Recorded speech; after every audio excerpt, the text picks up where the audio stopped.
Hi there, my name is Peter Waterman, and this afternoon we're doing a lens review. It's an L-mount lens, which means it's a lens that is suitable for Lumix, Panasonic full frame cameras.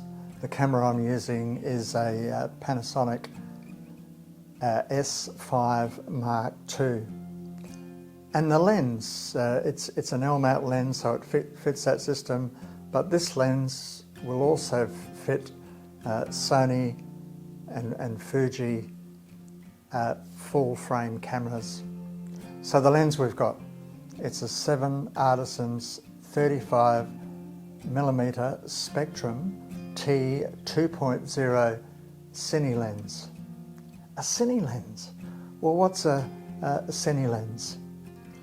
So a Cine lens is a lens that is specifically for filmmakers and videographers. A Cine lens has no automatic focus but just has manual focus.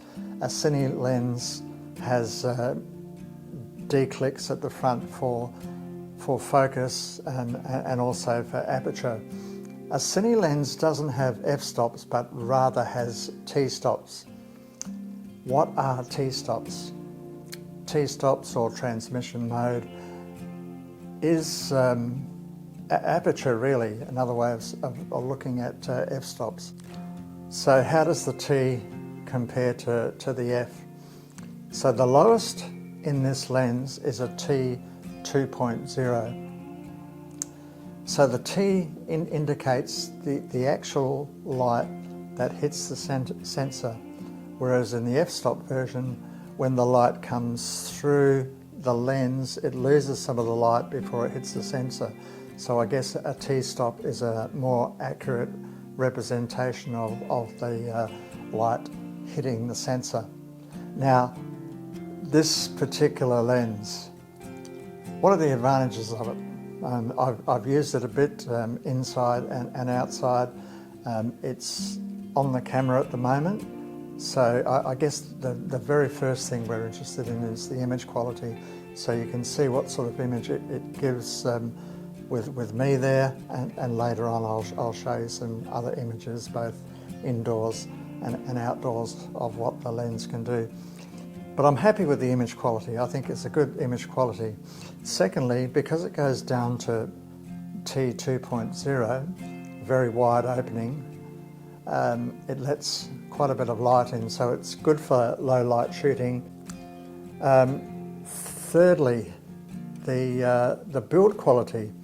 It's built like a tank. It's built a bit of metal. It's really sturdy, so I'm really impressed with the build quality.